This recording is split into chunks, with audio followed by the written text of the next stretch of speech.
Hello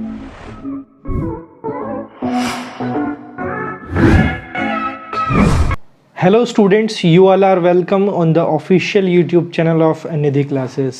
students, आज आप लोगों के लिए लेके आया हूँ मैं इंग्लिश ग्रामर का बड़ा ही इम्पॉर्टेंट टॉपिक, जिस टॉपिक का नाम है स्टूडेंट्स वर्ब।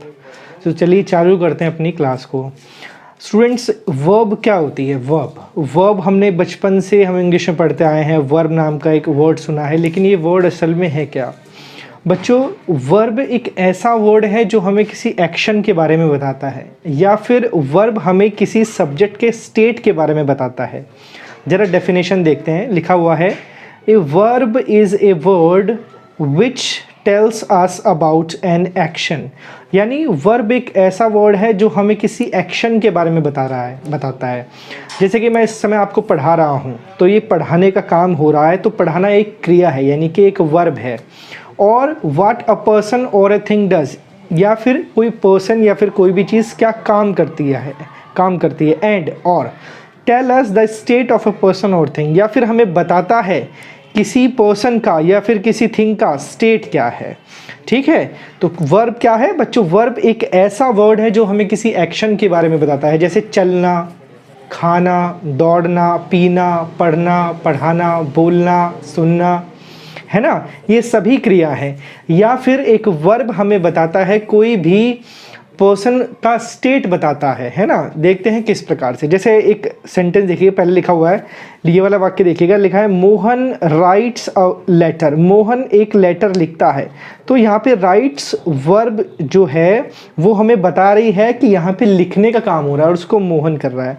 अगला है शी बेथ्स, मतलब बेथ मतलब नहाना, यानी वह स्नान करती है। डू योर वर्क, यानी अपना कार्य करो। उसके बाद में स्टॉप हेयर, तो स्टॉप हेयर यहाँ रुक जाओ, तो स्टॉप यहाँ पे रुकने को बोल रहा है, तो स्टॉप हमारी वर्ब हुई। ही इज़ अ शॉपकीपर, यानी वह एक शॉपकीपर है, तो इज़ यहाँ पे वर्ब है जो कि बता रही है इस ही के बारे में। ये ही असल में क्या है? ही एक शॉपकीपर है। ठीक है, जिस तरह शी बेथ्स में बेथ बताता है कि वो स्नान कर रही है। डू योर वर्क में डू बता रहा है कि उसको अपना कार्य करना है, और स्टॉप हेयर बताता है कि यहाँ पे रुक जाना है। तो चलिए बच्चों आगे देखते हैं वर्ब के बारे में हम।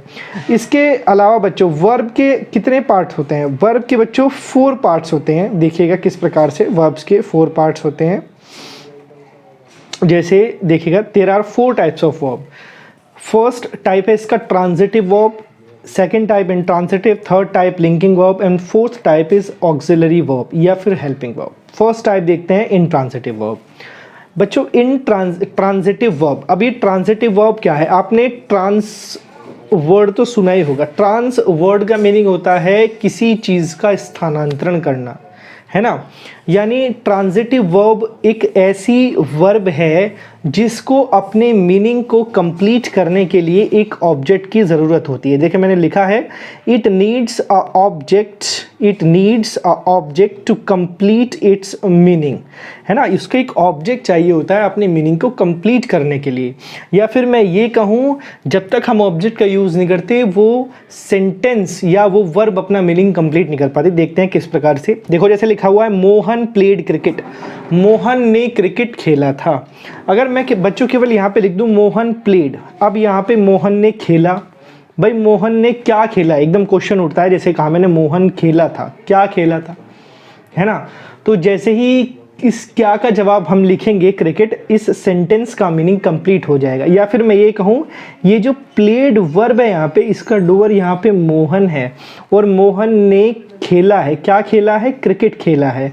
यानी इस वर्ब का जो एक्शन का जो इफेक्ट है वो क्रिकेट पर क्या हुआ है? ट्रांसफर हुआ है ना। तो जब सब्जेक्ट किसी वर्ब के एक्शन को ऑब्जेक्ट पे ट्रांसफर करे, उसी को हम ट्रांजिटिव वर्ब बोलते हैं। जैसे अगला लिखा है, राम किल्ड अ डियर, यानी राम ने हत्या की। राम ने हत्या की, हत्या करने का काम राम ने किया, राम सब्जेक्ट है, करता है। और किसकी हत्या करी? डियर की। तो डियर यहाँ पे क्या हुआ? ऑब्जेक्ट हुआ। यानी अगर आपको किसी वर्ब का ऑब्जेक्ट ढूंढना है तो आप क्या क्वेश्चन करेंगे? क्या या फिर किसे, है ना। तो हमें ऑब्जेक्ट मिला, तो किल्ड को मीनिंग कंप्लीट करने के लिए डियर की जरूरत पड़ी, तो ट्रांजिटिव वर्ब। अगला है, Rama gave Hari a book, Ram ने हरि को एक बुक दी। तो यहाँ पे गेव वर्ब है, इसका सब्जेक्ट राम है, और राम ने क्या दिया, हरि को दिया है, तो हरि ऑब्जेक्ट हुआ, इनडायरेक्ट ऑब्जेक्ट, और क्या दिया है, एक बुक दिया है यानी कि ऑब्जेक्ट। यानी ये वर्ब का प्रभाव हरि और बुक दोनों पर ही पड़ रहा है। यानी कुछ वर्ब्स के पास अपने दो ऑब्जेक्ट्स होते हैं और आप देख रहे हैं तीनों वर्ब्स को अपना मीनिंग कंप्लीट करने के लिए ऑब्जेक्ट की जरूरत पड़ी, तो ये ट्रांजिटिव वर्ब हैं। चलिए आगे बढ़ते हैं। अगला है बच्चों हमारे पास में क्या, इनट्रांजिटिव वर्ब। अब ये इनट्रांजिटिव वर्ब क्या होती हैं, अब इनट्रांजिटिव वर्ब ऐसी वर्ब्स होती हैं जिनको अपना मीनिंग कंप्लीट करने के लिए ऑब्जेक्ट की ज़रूरत नहीं होती, वो अपने आप में ही कंप्लीट होती हैं। देखिए मैंने डेफिनेशन भी लिखी है आप लोगों के लिए, ज़रा एग्जांपल देखते हैं। एग्जांपल्स हैं इसके, सीता विल गो यानी कि सीता जाएगी। अब ये सेंटेंस अपने आप में कंप्लीट है और आप ध्यान से देखिएगा, गो यहाँ पर क्या है, गो यहाँ पर एक वर्ब है, इसका डूअर यहाँ पे सीता है यानी सीता जाएगी, और ये सेंटेंस का मीनिंग अपने आप में कंप्लीट है। हम ये नहीं पूछ सकते कहाँ जाएगी, कैसे जाएगी, है ना, बस जाएगी यानी कि मीनिंग उस सेंटेंस का कंप्लीट है। तो देखिए इस वर्ब के पास में कोई भी ऑब्जेक्ट नहीं लिखा हुआ है, और हालांकि अगर हम पिछले सेंटेंसेस की बात करें तो अगर आप वहाँ पे ऊपर देख रहे हैं तो ऊपर लिखा हुआ है राम किल्ड अ डियर, यानी Ram killed a deer, killed के बाद उसका ऑब्जेक्ट लिखा है, यानी उस वर्ब को ऑब्जेक्ट की जरूरत थी, वो ट्रांजिटिव वर्ब है। और इस वर्ब को अपना मीनिंग कंप्लीट करने के लिए किसी ऑब्जेक्ट की ज़रूरत नहीं है, तो ये इनट्रांजिटिव वर्ब। जैसे लिखा हुआ रानी हैज़ कम, रानी आ चुकी है, यानी सेंटेंस का मीनिंग कंप्लीट है। तो देखिए कम वर्ब के बाद कोई ऑब्जेक्ट नहीं है, सेंटेंस कंप्लीट है। रानी इसका सब्जेक्ट है यानी कि कर्ता। अब बच्चों ये सब्जेक्ट क्या है, देखो सब्जेक्ट होता है किसी भी वर्ब का कर्ता, है ना, जब वर्ब ट्रांजिटिव या इनट्रांजिटिव होती है। जैसे लिखा हुआ है मीरा इज कमिंग, मीरा आ रही है। अब यहाँ पे आने का काम हो रहा है और इस सेंटेंस का मीनिंग अपने आप में कंप्लीट है कि हमें पता लग रहा है मीरा आ रही है। हम ये तो क्वेश्चन नहीं कर रहे कैसे आ रही है, क्यों आ रही है ना। अब कमिंग यहाँ पे इनट्रांजिटिव वर्ब है और मीरा यहाँ पे इसका सब्जेक्ट है, और इज यहाँ पे हेल्पिंग वर्ब है, इसके बारे में बाद में बात करेंगे।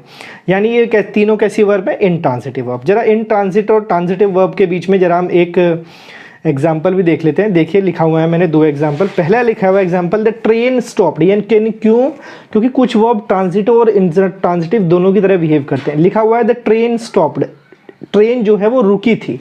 अब देखिए यहाँ पे सेंटेंस का मीनिंग कंप्लीट है, आप ये नहीं कह सकते रुकी, कैसे रुकी, कहाँ रुकी, कब रुकी, है ना, यानी सेंटेंस का मीनिंग कंप्लीट है। स्टॉप्ड यहाँ पे कैसी वर्ब है, हमारी इनट्रांजिटिव वर्ब है, और ट्रेन इसका सब्जेक्ट है यानी कर्ता इसका ट्रेन है।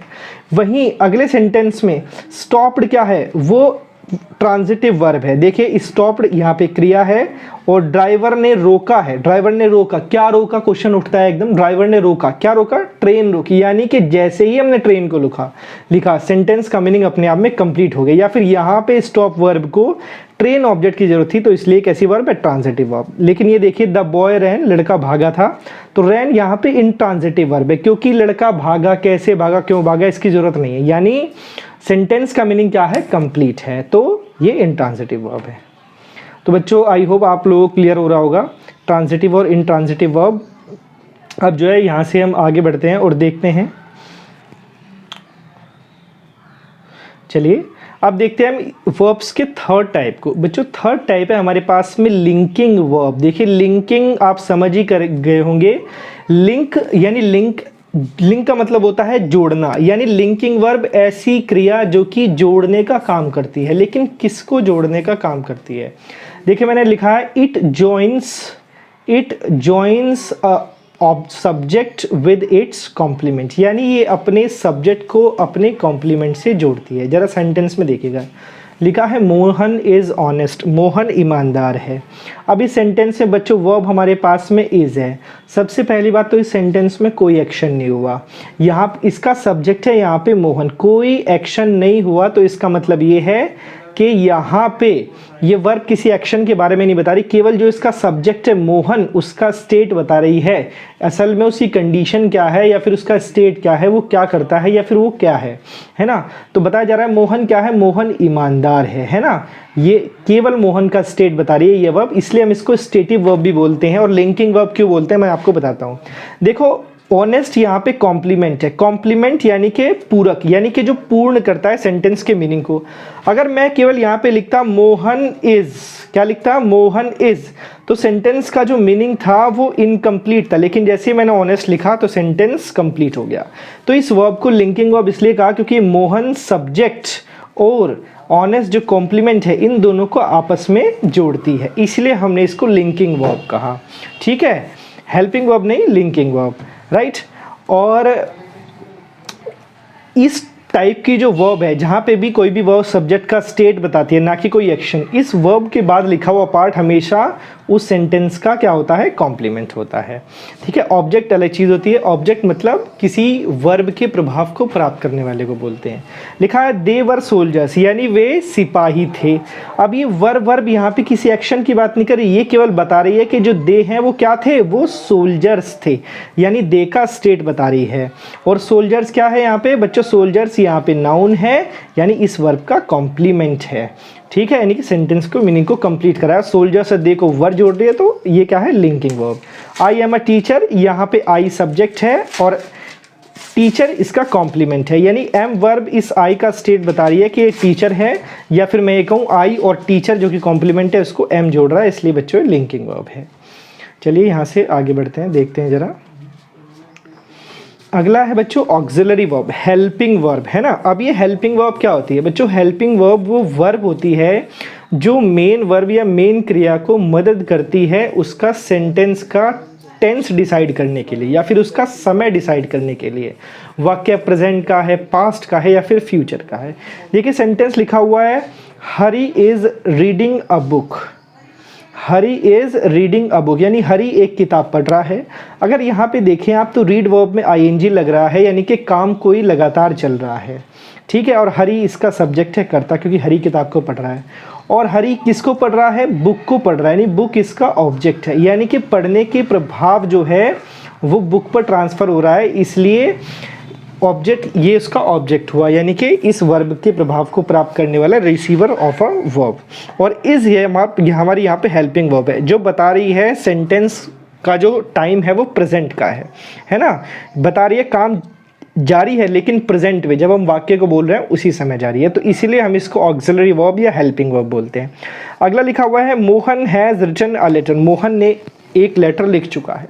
अब यहाँ पे लिखने का काम हुआ है, रिटन यहाँ पे V3 है। V3 जब भी आती है इसका मीनिंग होता है कि सेंटेंस में जो कार्य है वो कंप्लीट हो चुका है, लिखना कार्य कंप्लीट हो चुका है। किसने किया है, इसका डूअर करता यहाँ पे मोहन है, और मोहन ने क्या लिखा है, लेटर लिखा है, ऑब्जेक्ट। और ऑब्जेक्ट हमें प्राप्त होता है जब भी हम वर्ब से क्वेश्चन करते हैं मोहन ने क्या लिखा या फिर किसे लिखा। मोहन ने क्या लिखा, लेटर लिखा, तो ये ऑब्जेक्ट है।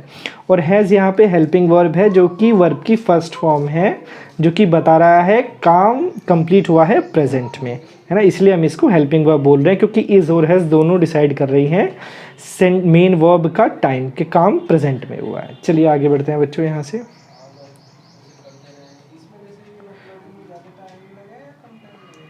अब देखते हैं हम transitive verbs with two objects. बच्चों सबसे पहली बात तो आप ऑब्जेक्ट को समझिएगा कि ऑब्जेक्ट असल में क्या होता है। बच्चों ऑब्जेक्ट जो है वो हमेशा वर्ब के प्रभाव को प्राप्त करता है, या रिसीवर ऑफ एन एक्शन होता है। जैसे हम सेंटेंस देखते हैं, लिखा है ही राइट्स अ लेटर, वो एक लेटर लिखता है, तो राइट्स लिखने का काम हुआ है। इसका डूअर या हरी जो है वो इसका करता है, और हरी ने क्या लिखा, लेटर लिखा, है ना। जब हम किसी वर्ब क्रिया को क्वेश्चन करते हैं क्या लिखा, तो हमें आंसर प्राप्त हुआ लेटर, तो वही इसका ऑब्जेक्ट है। या फिर हम वर्ब पर क्वेश्चन कर सकते हैं किसे लिखा, तब भी हमें ऑब्जेक्ट प्राप्त हो सकता है। लेकिन अभी क्या लिखे ही इसका आंसर हमें प्राप्त हो रहा है। तो मैंने क्या बताया, या तो आप क्वेश्चन करिए वर्ब से क्या, या फिर क्या किसे लिखा, है ना, तो आपको इस वर्ब का ऑब्जेक्ट प्राप्त हो जाएगा, राइट। चलिए आगे देखते हैं यहाँ से। अब लिखा हुआ है हरी गेव मी अ बुक, हरी ने मुझे एक किताब दी। अब आप ऊपर वाले सेंटेंस में देखिए, इस वर्ब के पास एक ही ऑब्जेक्ट था, लेकिन नीचे वाले सेंटेंस में Hari gave me a book, gave यहाँ पे क्रिया है, इसका कर्ता यहाँ पे हरी है, और हरी ने मुझे दिया, क्या दिया, एक बुक दिया, है ना। तो कहने का मतलब है इस वर्ब के पास में दो ऑब्जेक्ट हैं, एक तो मी और ए बुक। मी जो है वो इनडायरेक्ट ऑब्जेक्ट है क्योंकि दी गई बुक है ना। तो मी इनडायरेक्ट तरीके से इस वर्ब के एक्शन को प्राप्त कर रहा है, लेकिन बुक यहाँ पे डायरेक्ट ऑब्जेक्ट है क्योंकि डायरेक्टली हमने बुक को ही दिया। तो यहाँ पे गेव वर्ब के पास में दो ऑब्जेक्ट है। तो अब हम इसी चीज़ को आपको समझाना चाह रहे हैं। कुछ वर्ब्स के पास में एक ही ऑब्जेक्ट होता है, कुछ वर्ब के पास में दो ऑब्जेक्ट होते हैं। और ऑब्जेक्ट होता है क्या, जो वर्ब के इफेक्ट को प्राप्त करता है। मी इनडायरेक्ट ऑब्जेक्ट है जो कि लिविंग बीइंग होता है हमेशा, और डायरेक्ट ऑब्जेक्ट होता है जो नॉन लिविंग होता है। चलिए देखते हैं बच्चों कुछ और एग्जाम्पल्स। इसे लिखा हुआ है मीरा है संग अ सॉन्ग, मीरा एक गाना गा चुकी है। अब संग से पता लग रहा है गाना गाने का काम कंप्लीट हो चुका है। हैज़ वर्ब की फर्स्ट फॉर्म है तो बता रही है काम प्रेजेंट में ही कंप्लीट हुआ है, इसलिए वाक्य का मीनिंग है मीरा गाना गा चुकी है।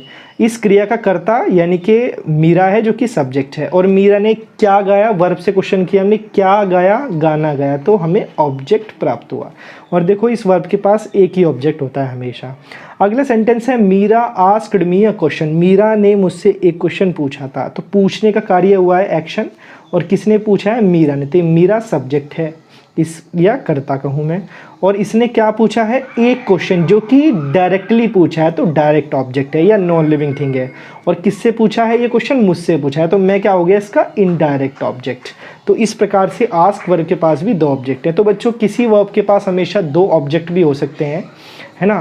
तो बच्चों अगर आप लोगों को ये टॉपिक पसंद आया है तो कमेंट करके मुझे बताइएगा आपको कैसा लगा, और साथ में इस वीडियो को शेयर करिएगा और लाइक करिएगा, और मुझे बताइएगा मैं आपको और कौन से टॉपिक आपको पढ़ाऊँ जो आपको डिफ़िकल्ट लगता है।